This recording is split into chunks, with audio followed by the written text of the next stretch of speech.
ahubwo se abagore batabaye abapasiteri nibo bavuze ubutumwa bwa mbere, nibo bavuze ubutumwa bwa mbere. Urumva, ahubwo hari amateka runaka yagiye atuma batagaragara. Nureba uzasanga aribo bamamaje Yesu bwa mbere. Ariko uguza umuntu ugutwita amezi 9 agahora guheka mu mugongo ukamunyarira na bya bindi byose ubwo icyo atashobora ni igikiza. Uguza uko umugore aheka umwana agaheka n'umugabo, erega burya abagore baraduheka, ugasanga ahetse umwana ari mu gikona arimo arateka. Urumva, mu wundi mwanya ukumva ngo niwe ugiye gukora devoir y'abana. Ubwo se umugore wamunganya niki? Ahubwo Imana ibampera niba hagurutse njya kujya umbwiriza iteraniro ririmo abagabo 10,000, nabwiriza iteraniro ririmo abagore 1,000. Uzi kuvuga bakavuga ngo amena, ni nabo bashyigikira umurimo w'Imana. Mu bakristo ngira mpanura bakavuga ati yo profete n'abagore, abagabo se batanga iki? Rero ndagira ngo nkubwire, nujya ahantu umuntu akigisha ujye umera nk'umuntu ugisamake, ugire ibyo umira ugire n'ibyo ujugunya.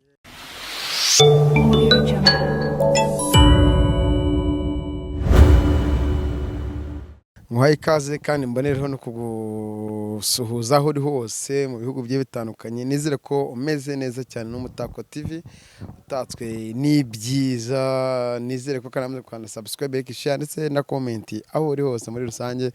Nitwa Isaka Manager, imbere yanjye hari umupapa yifunze neza cyane, yifunze neza ko nimuza ko kwifunga. Ni pasiteri n'umukozi w'Imana. Twamutumiye ngo tuganire byinshi byo bitandukanye. Si ubwa mbere tuganire nawe, ajya kutubwira byinshi bitandukanye kandi biza kukugirira akamaro aho uri hose. Reka dutange tugikanje. Yesu nashimwe cyane kandi Yesu nahabwa icyubahiro. Nitwa Profete Nivuguruzwa Evariste, ndi umugabo ndubatse, mfite umudamu n'abana 3 twuzuye ubuntu bw'Imana. Nitwa Profete Nivuguruzwa. Ubundi sara wayivuga? Ntawe. Ihora ari Imana, yitwa Imana ishobora byose. Amahoro y'Imana. Amahoro y'Imana kuri twese. Yesu atuki mukinyumva nahageze. Nukuri Yesu abera hose icyarimwe. Tugiye kuganira ijambo ry'Imana, turaza gukomeza tuganira byinshi bigiye bitandukanye, ariko ni ijambo ry'Imana n'umuvuga butumwa, naho wavuye naho wageze, ni ibi byo wagiye ukora bigiye bitandukanye tugiye kuganira. Nta kibazo rwose ndahari ku bwanyu. Dutangire ikiganiro twiragize witeka kugira ngo kize kugenda neza. Amen. Mana data, uri Imana yacu nziza, uhoraho ubera hose icyarimwe. Umugambi wawe ni mwiza kuri twebwe, uvuze biraba, wategeka bigakomera. Ucinziraho yabuze ugatabara, abawe imanutse gukora ntawe gukoma imbere. Bana natwe rero tugiye kuri iki kiganiro, kandi ubane n'abantu bose bazadukurikiraho baherereye hose, ku bwa Yesu Kristo umwami n'umukiza wacu bibe bidashira. Amen. Amen. Profete Nivuguruzwa. Of course ngiye nitwa Isaka Manager, turaziranye cyane. Turaziranye vraiment. Ari kiganiro tugiye kugirana handi, abantu baragikurikirana cyane, baragikunda cyane, bisaba ko tuza kuganira. Tunabwiye n'abantu bari mu baranyumva cyangwa batwumva ko mu gushaka umugati nta mutego ubamo. Oya, buriya ikintu cyose cyiza kigira ingaruka nziza, n'ikintu cyose kibi kikagira ingaruka mbi, biterwa nuko ibintu byateguwe. Tugiye kuganira ku ijambo ry'Imana. Yego rwose, ijambo ry'Imana ni rizima, ndarikunda, kandi abana bose b'Imana bakunda ijambo ry'Imana. Wadutegura iki kuri uno munsi? Mpora niteguye, kuko ibyo kugaburira abantu bimbamo, kuko yampamagaye niyo kwizerwa, kandi yampamagariye kugira ngo mbwirize abagwaneza ubutumwa bwiza. Reka wenda nkwe mikoro ubanze utubwirize mbere yuko ngewe nza kujya ngiye kukubaza bigiye bitandukanye. Imana iguha umugisha cyane. Ijambo nshaka kugira ngo mbagezeho ni ijambo n'umwana wabatijwe uyu munsi ararizi. Ni ijambo riri muri Yohana 3:16. Riravuga ngo kuko Imana yakunze abari mu isi cyane cyane, ngo byatumye itanga umwana wayo w'ikinege kugira ngo umwizera wese atarimbuka, ngo ahubwo abone ubugingo buhoraho. Bishatse kuvuga iki? Urukundo rw'Imana rurarenze, urukundo rw'Imana rusumba byose. Reba aho Imana ikunda umwana w'umuntu, ikageraho ifata umugambi wo gutamba umwana wayo, ngo kugira ngo dukizwe no kumwizera. urumva ni ikintu gikomeye cyane. Niyo mpamvu n'ijambo ry'Imana rivuga ngo ubwo itimanye umwana wayo w'ikinege izabura iteka umuduhanana n'ibindi byose. Bivuge ngo igihe Imana yaduhaga umwana wa Yesu Kristo yari imuduhanye na buri kintu icyo ari cyo cyose. Imana y'amahoro yacu nishimwe kandi nihabwe icyubahiro. Niyo mpamvu mbwira abantu badukurikiranye bari hino bari hirya no hino, Imana yacu ni urukundo, Imana yacu igira ibambe, Imana yacu itinda kurakara, Imana yacu ni urukundo, Imana yacu iduhora idupangira ibyiza. Niyo mpamvu mbwira abantu ngo ufite Imana aba afite amahoro, ufite Imana aba afite ibyiringiro, ufite Imana aba afite imbaraga, ufite Imana aba afite none n'ejo hazaza. Imana yacu nihabwa icyubahiro. Kandi reka mbabwire ukuri, kandi ukuri buriya guhora ari ukuri. Ibi bintu tubabwira ni ukuri, ni ubuzima. Muri Kristo hari ubuzima. Nge nagiye mbona imirimo myiza muri Kristo, nagiye mvuga izina Kristo mbona abarwayi barimo barakira indwara zikomeye cyane. Navuze Yesu mu Rwanda impinduka ziraboneka, navuze Yesu mu gihugu cy'u Burundi impinduka ziraboneka, navuze Yesu Kinshasa impinduka ziraboneka, navuze Yesu Arusha muri Tanzania impinduka ziraboneka, navuze Yesu za Mwanza za Nairobi, navuze Yesu Burayi, navuze Yesu muri Israeli, navuze Yesu mu bihugu umuntu atabasha kurondora, navuze Yesu mu matorero atandukanye, navuze Yesu mu madini amwe namwe. Kubera iki? Abantu bagiye bakira Yesu nk'umwami n'umukiza, kuko icyacu ni ugutera, Imana niyimeza. Imana yacu nishimwe cyane. Rero ndagira ngo mbwire abantu, nta Yesu nta buzima, kandi aho Yesu atari nta n'ikintu kizima kihaba. Ariko aho Yesu ari hari amahoro, aho Yesu ari hari ibyishimo, aho Yesu ari hari umudendezo, aho Yesu ari hari imbaraga, aho Yesu ari hari amahoro asesuye. Imana yacu nihabwe icyubahiro. Imana itugirire neza. Ugize ngo nagiye mu bihugu bigiye bitandukanye, dusangize muri Kenya wari ugiye gukora iki? Wagiye utanga we ubutumwa bwabaye isanamitima ku bantu babukurikiye. Ngewe njya muri Kenya nari natumiweyo, hari igikorane nari natumiweyo nagombaga kujya kubwirizamo. Nari natumiwe ahantu bita mu mujyi wa Kasarani. Uretse ko nagiye njyeyo kenshi, ariko ndatanga urugero rwa hamwe. Nari nagiye Kasarani, ariko nibuka ko igihe najya Kasarani barantumiye ngenda nkoroye umurimo, igiterane kigenda neza. Uwundi mujyi bita Satellite naho barantumira, ndagenda. Imana yakoze imirimo n'ibitangaza. Nibuka ko aho hamwe muri aho ngaho hari ahantu hihanye abantu bagiye batandukanye. Imana ikora imirimo n'ibitangaza. Rero nari nagiyeyo kubw'umurimo w'Imana. Byiza cyane. Urumva ko wazengurutse ibihugu byinshi bigiye bitandukanye. Ni ikihe gihugu wagezemo kumva udashaka kukivamo, kumva utashaka kukivamo bitewe n'ubutumwa bwiza watanze, ugahita ubona abayoboke benshi bagukunze kurusha? Ahantu nageze nkabona abantu bari kwakira ubutumwa bwiza cyane ni Mwanza muri Tanzania, kuko cyari igiterane natumiwemo kirimo abantu benshi cyane. Ikintu cyanejeje wari umujyi cyangwa se hari intare ikunda kubamo abantu b'abadivantiste cyane, ariko uwo munsi hihanye abantu benshi cyane ntabasha kumenya umubare wabo. Icyo nzi cyo bari benshi, kuko cyari igiterane cy'iminsi 3. Abantu bihanye ari benshi cyane, abantu babohoka ari benshi, imyuka mibi iva mu bantu. Nanjye ndangije mbona ko Kristo anyuzuye. Aho haranejeje cyane. Byiza cyane Prophet. Ariko nanone ngo waba ugiye no gufungura ikinyamakuru cyawe kugira ngo ugitambutseho ubutumwa bw'ihumure, cyangwa ubutumwa bufitiye akamaro abadukurikiye, ndetse n'ubutumwa bujyanye no kwigisha ijambo ry'Imana. Icyo kinyamakuru naragifunguye, ahubwo hashize iminsi mike, cyitwa Ubuzima TV. Ni Ubuzima TV, ndetse ndi gukangurira abantu kugira bazajye bagikurikirane, kuko harimo ubuhamya bwanjye cyane. Ku buhamya, ariko cyane cyane target ariyo kugira ngo abantu bumvemo ubutumwa bwiza, kuko Imana yamvanye kure hashoboka. Ngewe sinzi intambara Imana yagiye indinda uko zingana, impfu nagiye nsimbuka uko zingana, ariko Imana yagiye inzigamira kugira ngo mbwirize abantu ubutumwa bwiza. Rero ndakangurira abantu kuzajya bankurikirana ku Buzima TV.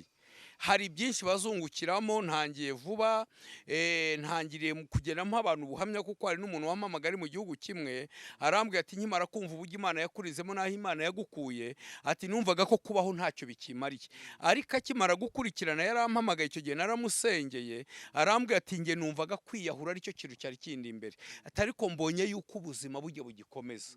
Rero urumva ko abantu bazankurikirane bazahungukira byinshi cyane. cyane none ko nkwegira ngo mfate mikoro neza. Hari bamwe mu bayobozi ariko wagiye uhanurira bigenda neza. Nagiye mpanurira abantu benshi, ariko sinshaka kugenda mbavuga nanezezwa, ahubwo nuko abantu bazagenda bavuga turiya muhanuzi yaduhanura ibintu. Nuko bagiye no kwara babitubwiye bakima kuba cyane ngo twakoze turiya muntu ahubwo yari yarabuze tuzamukurayo, ati uriya muntu njyana n'umuyobozi ukomeye nashaka kuvuga wabimbwiye, kandi nzi kuri zo kuvanwe nomero ze baramuhanuriye karahava. Narahanuye kandi n'uyu munsi ndacyahanura. Ariko burangiye mu bintu bya mbere binezeza, nezezwa n'umuntu wahanuriwe ubwe kuba yabyivugira, kuko kenshi na kenshi hari ijambo abantu bajya bakunda kuvuga ngo ni ukwikina. Yewe simba nshaka abantu bambona nk'uwikina, ahubwo mba ngira ngo kuko buriya nasomye nakurikiranye Yesu Kristo, sanga nta muntu Yesu yigeze akorera igitangaza ngo amubwire ngo genda uvuga ngo nagikoze. Ahubwo ba abantu babaga bakorewe ibitangaza cyangwa ba bantu yabaga yatuyeho amagambo aremereye, nibo bagendaga ubwabo bavuga Yesu. Ariko nta muntu Yesu yigeze abwira ngo genda unyamamaza ngo uvuge ngo naguhanuriye ibi. Ndetse uretse na Yesu n'abari abahanuzi Bibiliya igenda itwereka bagiye batandukanye, nta numwe wigeze avuga ngo nimugende mubwira bariya ngo nige wahanuye. Rero abo bantu Imana ishimwe kuba bahari, barahari pe, kandi n'ejo bazaza, n'ejo bundi bazaza, kuko aho abana b'Imana bari n'Imana ibihari, kandi aho Imana iri Umwuka Wera aravuga. Iyo ubikoze nka gutyo ukabwiriza neza ugahana umuntu ukagera neza, kuri wowe tubwira amarangamutima murakikubwira ati warakoze naranyuzwe. Nta kintu kinezeza nko kuba warasengeye umuntu agakira, yarangiza akakubwira ati muntu w'Imana waransengeye mbona Imana. Nta kintu kinezeza nko guhanurira umuntu ibyo umuhanuriye bigasohora, akazaguhamagara akakubwira ati muntu w'Imana wampanuriye ibintu birasohora. Ibyo bintu biradukomeza. Tubwire ku bahanuzi b'ibinyoma. Abahanuzi b'ibinyoma ntago ndi buvuga abanone, kuko abanone simbazi. Nge ndi buvuze kwivugira ku bahanuzi Bibiliya igenda yerekana. Abahanuzi b'ibinyoma na kera bahoze, ariko abo uyu munsi simbazi, ntabo ndahura nabo, urumva. Ariko Bibiliya hari abo yagiye yerekana. Ubwayo Bibiliya yagiye yerekana bakoraga ibintu by'ubukonikoni, urumva, bakagenda bagahanura Imana itavuze. Niyo usomye mu gitabo cy'Abami hari ahantu hari inkuru abahanuzi bagiye bahanurira Ahabu ngo natabarira Moti Geliyadi ngo azatabaruka amahoro. Ariko haboneka undi muhanuzi wari uri mu mwuka w'Imana, arahanura, aravuga, we ahanura mu izina ry'Uwiteka. Noneho amaze guhanura mu izina ry'Uwiteka, muri ba bahanuzi bahanuye ibinyoma baramusimbukira uwo bitaga Sedekiya. Rwose yarasimbutse akubita uwo bita Mikaya urushyi, aramubwira ngo umwuka w'Imana yamvuyemo akuza hati. Ariko Mikaya niwe wari uri mu mwuka w'Imana, ndetse ibyo Mikaya yahanuye nibyo byasohoye. Ariko abahanuzi 400 bahanuriye umwami gutabarira Moti Geliyadi bahanuye ibinyoma. Urumva rero abahanuzi b'ibinyoma Bibiliya iraberekana, barahari rwose. Umuntu mu Rwanda wari wahanura nk'ikintu kabatunga yarabeshye. Ntabo ndumva. Dayeri buriya gihe nubwo ndi umuhanuzi, nge sinkunda abahanuzi, kandi kutabakunda kwanjye ntibivuze ko batariho, kandi ntibivuze yuko badahanura ibisohora. Ngewe oya ntago mbanga. Buriya icyo utishimiye ntibivuze ko unacyanga, kuko mu muntu bujya habamo amahitamo. Ngewe buriya hari ukuntu mpitamo, burya umuntu agira ukuntu ahitamo. Tuvuga nk'urugero, ugiye muri resitora, hari ujya muri resitora ukabona yaruye umuceri, undi yaruye igitoki. Niba ndiye igitoki sinjye umuceri, suko nanga umuceri cyangwa nkwangisha abawukunda, ahubwo buri muntu wese ahitamo ibimunezeza. Ati buri wese ahitamo ibimunezeza. Muri kino gihe murimo muratanga ubutumwa bw'ihumure cyangwa bw'inyigisho kuri YouTube ko ikibazo kirimo cya COVID. Kuri mwege n'izihe ngaruka mwagize? kuki isubiramo numve. ari nkubwiye muri iki gihe mwe muratanga ubutumwa bw'ihumure no kuba mwakigisha abayoboke banyu kuri YouTube, ni izihe ngaruka mwagize zo kuba murigishiriza kuri YouTube kubera ko nsengero ntabwo byemeye guterana muri Ku rwanjye ruhande nta ngaruka nagize kuko ijambo ry'Imana nta mupaka rigira. Yewe covid yaza nakomeje mbwiriza abantu ubutumwa bwiza, babe babiri niba Imana yateguye, babe batanu niba Imana yateguye, kuko igihe sinshaka guhagarara nk'urwanirira Imana. Abi Imana ishaka gukiza ikoresheje akanwa kanjye, Imana irabakiza. Ngewe ntago numva yuko ubutumwa bwiza bwigeze bujyaho ikibazo, kuko jewe nta mbona byose giye ku Mana, nge ndeba inyungu y'Imana kurusha inyungu y'abantu cyane. Wenda kere kumaje ku nyungu z'abantu, ku nyungu z'abantu nabwo ntago naguha igisubizo, kuko sinzi iby'abantu byahombye, kimwe nuko niyo byungutse ntabimenya. Ariko nge inyungu yanjye muri jewe ni ukuvuga ubutumwa bwiza bw'ubwami, nkavuga Yesu Kristo wapfuye akazuka, nkamamaza neza y'Imana muri Kristo, nkavuga Yesu n'uyu munsi ugikora ibimenyetso n'ibitangaza, kandi abantu benshi bakarushaho kumukurikira. Babijana babe 200 ni umuteguro w'Imana. ijana cya 200 ni umuteguro w'Imana. Kubera icyo uhitamo kujya kubwiriza, wenda nigeze kubona kubwiriza ahantu ku gasoka ahantu, ikindi kintu dufite amakuru y'uko ujya no mu ishyamba ukamara harya babyita nk'ikibira kera bashyiragamo kwiza ubusa ukambara mu buto ukambara bya amagunira. Buriya reka nkubwire, Imana ifite ukuntu ibana n'abantu bayo. Nk'ubu jewe nshobora kumva umwuka w'Imana anyoboye mu gusenga nambaye igunira, ariko wowe kumva umwuka w'Imana akakuzaho ugasenga wambaye costume na karuvati. Ariko iyo Mana yabo bantu babiri, ari uwambaye igunira ari uwambaye costume, ni Imana yabo bose icyarimwe. Ntabwo Imana ibumva kimwe, ibumva kimwe. icyo wambara ibyo ngibyo Impamvu bivana nuko jewe nabyumvisemo. Urumva Bibiliya itwereka abantu bagiye basenga, tubona Dawidi aho yambaraga amagunira akajyama no mu ivu, ariko abandi bose bagiye basenga Imana ikabana nabo, suko bambaraga amagunira cyangwa bakambara ivu. Biterwa n'ukuntu muri wowe wumva ushaka guseruka imbere y'Imana, biterwa n'umutima wawe uburyo ushaka kugaragaza imbere y'Imana, nuko bigenda. Byiza cyane. Wenda wavuga menshi ntiyayarangiza, ko wenda ndagira ngo umugire wenda muri runo Rwanda nk'umupasiteri ubona wigisha nawe bikagukora ni ubuhe ushaka kutubwira kuri Gitwaza, turamuzi cyane, n'abandi bagiye batandukanye. Unatubwire kuri wa musaza wavuga ngo yita gute, ndamwibagiwe cyane, Muzempyisi. Reka rero nkubwire, ndakubwira abo nemera kuko nabumvise, ariko nabo ntumvise ntibivuze ko ntabemera. Nge buriya reka nkubwize ukuri, nge wenda reka mpere kuri Muzehe Mpyisi. Muzehe Mpyisi ge mufata nk'umuntu w'icyitegererezo bitewe imyaka afite n'amateka afite, urumva n'icyubahiro afite. Nge njya mvuga nti cyama Imana nkazasoza nkawe. Icyo kintu ndagisaba Imana, kuko yahinduye abantu benshi. Urumva nubwo uyu munsi hari ikintu wenda avuga ati hari icyo ntarangije gukora, ariko Imana ishimwe mu gihe cye yakoze neza, kandi n'uyu munsi aracyakora neza. Ngera ari ikintu nigira kuri Mpyisi, nuko Mpyisi ashaje agikorera Imana, ashaje atarihakana Yesu, ashaje akivuga kugira neza kw'Imana.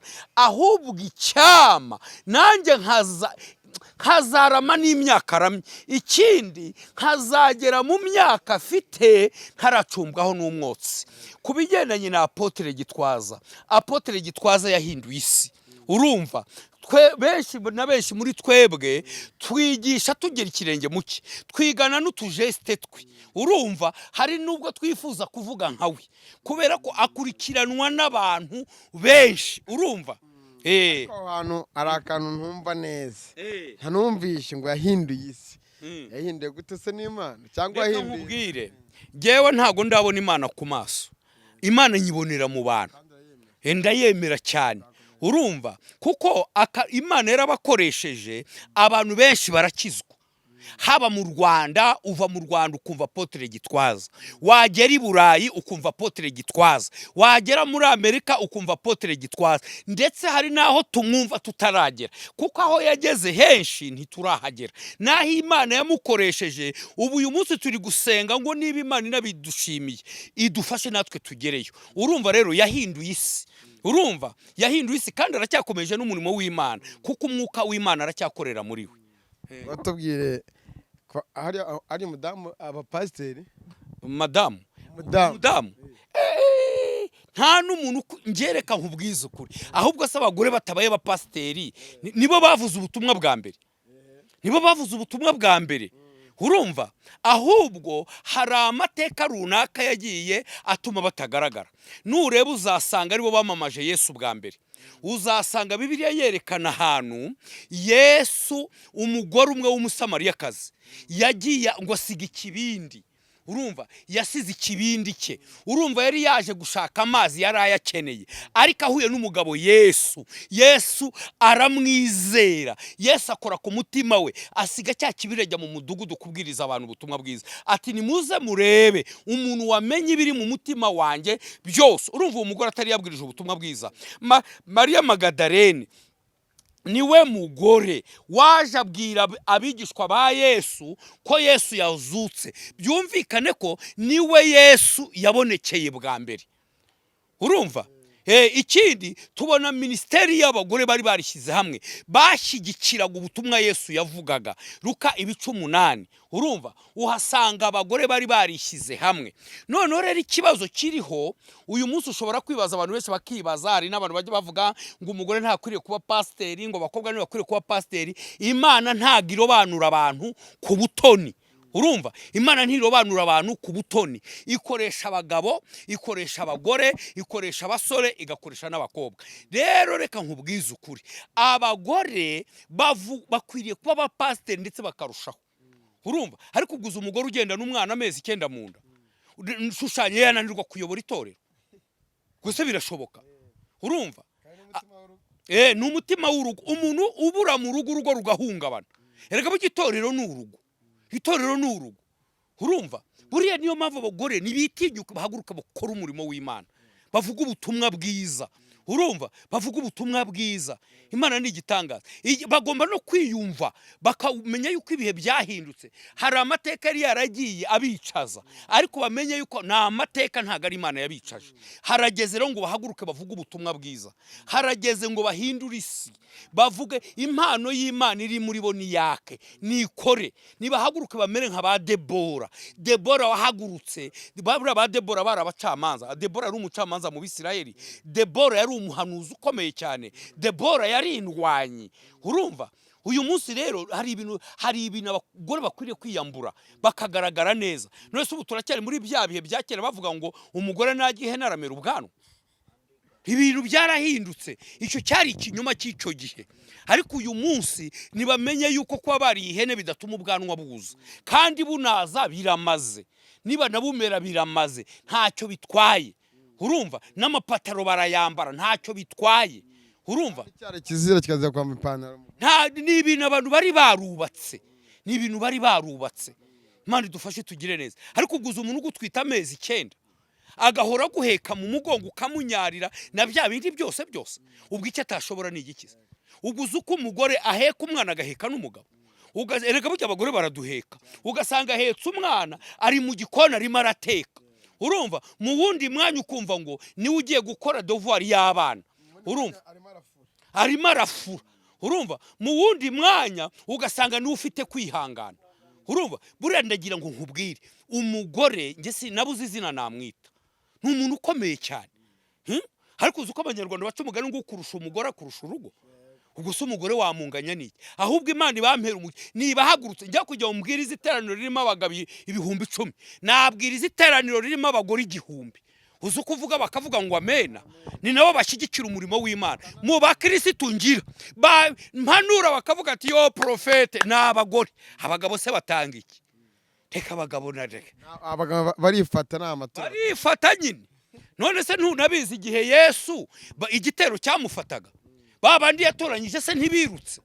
Barirutse amaguru bayabangira ingata. ariko Bibiliya iravuga ngo Yesu bamushyinguye abagore bajyanaga ibihumura neza. Ubwo si ubwo urumva bakoze iby'ubutwari ni bande koko? Porofeti, hari igihe umupasiteri ashobora kukubwira ibintu akwigisha, wenda tuvuge akubwira ati wowe ibi imyuka mibi kurimo, wowe ibi ngibi kurimo, biriya bintu bishobora kujyaho ingaruka Reka rero nkubwire jyewe ukuntu mbyumva. Ahajya ukunda isamake? cyane. Ukunda isamake? Nkunda kuzirya. Uyimirana n'amahwa se? Uyimirana n'amahwa? Oya, ngomba kuvuga Ugira ibyo umira n'ibyo ujugunya. ngomba gufata umuntu upfu nkawurya. Amahwa ukayajugunya. Burya iyo twigishwa, urumva, reka mbabwize ukuri, hari igihe murenganya abigisha, urumva, nabo babigisha ari abanerega, nabo bagira kote febre, urumva, baba abanyantege nkeya.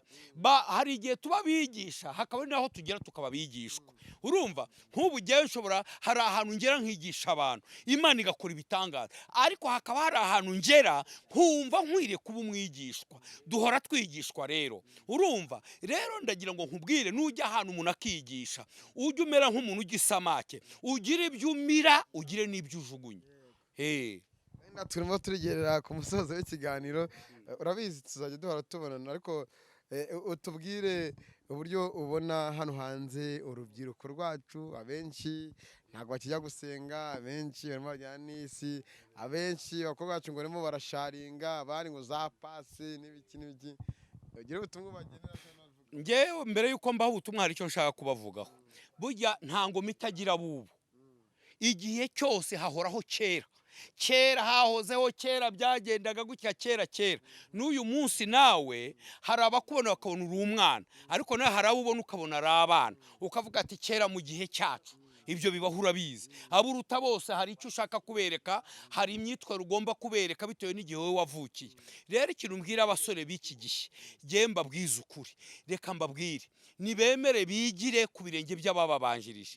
Nibaguhugura wemere guhugurwa, kandi niba hari n'intambwe, niba hari n'intege nkeya zakuranze, nta byacitse. Icyo nkundira Yesu yaje kuhamagara umuntu, nta matora abaho. Nta muntu abwira ati ese uriya muhamagare cyangwa uriya mwihorere. Imana iguhamagara iyo ufite aho igukuye, urumva. Kandi ntihakagire umuntu wisuzugura. Hari ubuhamya dufite bw'abo Yesu yavanye mu maroji, hari abo dufite ubuhamya Yesu yavanye mu bubari, hari abo dufite Yesu yavanye ahantu henshi hagiye hatandukanye. Bivuge ko rero Yesu ko yari ari ejo n'uyu munsi niko ari. Icyo rero narangiza mbwira urubyiruko rw'uyu munsi, Yesu abategerejemo kubakoresha. Yesu yahamagaye ba Yeremiya bakiri abasore. Yesu yatoranyije intumwa, ziriya ntumwa nyinshi bari bakiri batoya, urumva. Rero Yesu ahamagara abatoya, ahamagara abasore, ahamagara abagabo. Yesu ahamagara uko ashaka. Bigirire icyizere kandi bagerageze kubyaza umusaruro amahirwe yabo, urumva. Kandi ikindi nabwira urubyiruko, birinde kwigana.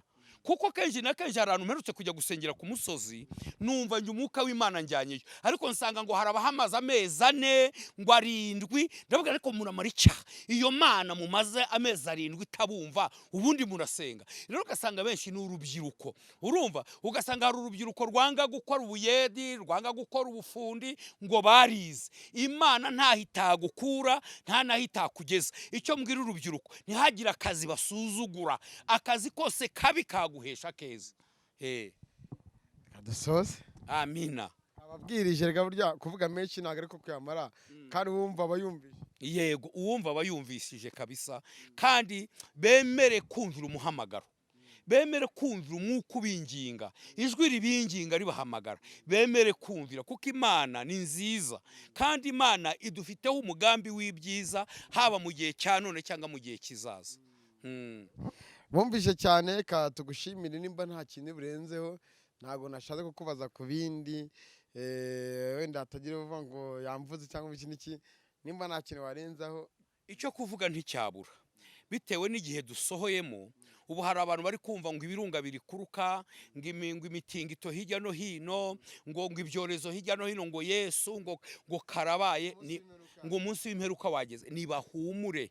Yesu n'abigishwa be baramubajije bati tubwira igihe cyawe, arabwira ngo uwo munsi uzwi na Data wenyine, ari umwana ntawuzi, n'abamarayika ntibawuzi. Ariko arangira ababwira, abereka ibimenyetso bizagaragaza kuza kwe. Icyo rero mbwira abantu, baba baretse kubwira abantu ngo Yesu araje, urumva kandi hari abandi babwira ngo mu isi si iwacu njye ntabwo ibyo mbyemera mu isi ni iwacu kuko ahantu wavukiye Imana yemeye kuhaba urumva reka dukora ibyiza turi muri ubu buzima uwo gukora ibizatuma famiye itera imbere igihugu gitera imbere urumva noneho ibizaba hanyuma y'ubu buzima Imana niyibuzi kandi ikindi mbwira abantu Yesu ntahinduka indwara iyo ari yo yose muri Kristo irakira ubumuga bwose mfite ubuhamya burenze 1 2 3 4 5 6 nibinashoboka igihe kizaza nzagenda mbaha ubuhamya mbereke ibintu Imana yagiye ikora abantu batizera ko byaba rero nibahumure kurira kwararira umuntu nijoro mu gitondo impundu z'umunezero zikavuga Imana ntihinduka njyewe ubwanjye nahinduka ariko Imana ntihinduka Imana yo mu ijuru nihabwa icyubahiro. Prophet ntago twasoza datanze nomero ya telefone kugira ngo ukeneye mu nama mu nyunganizi no kumuha ibitekerezo bitandukanye ngira ngo hazimo nimba nta kibazo nimero yanjye ni 078830 9524 kandi bankurikirana kuri channel yanjye Ubuzima TV urumva bakadukurikirana cyane kuko tuzatambutsaho ibintu byinshi cyane kandi nukuri abantu bo kugira ipfunwe niba ijambo ry'Imana ngo hari kurira kwararira umuntu nijoro mu gitondo impundu z'umunezero zikavuga wiherana icyo kibazo cyawe ufite kandi hari abagufasha hari abagutabara impano z'Imana ziratandukanye urumva ushobora kuba ufite impano yo gusenga udafite niba duhamagare turahari ku bwabo twibera mu mwuka wo gusenga ubuzima bwacu ni ugusenga kuko twamaze guhishurirwa itaranto yacu twahawe. Turagushimiye cyane Imana ibuduhana umugisha. Turabashimiye namwe mwadukukiye ku Mutako TV nizere ko mwanyuzwe tuzadora tuganira nayo byinshi bitandukanye ariko reba ino video uyirangize wumva ubutumwa bwiza nushaka uyuvaneho ujye hora uyumva ati Yesu akugiye neza kandi namwe mwakoze Imana bagiye neza nitwise akamanajya nizere ko mwaryoye n'ikiganiro subscribe like share ndetse na comment. Audio Jungle.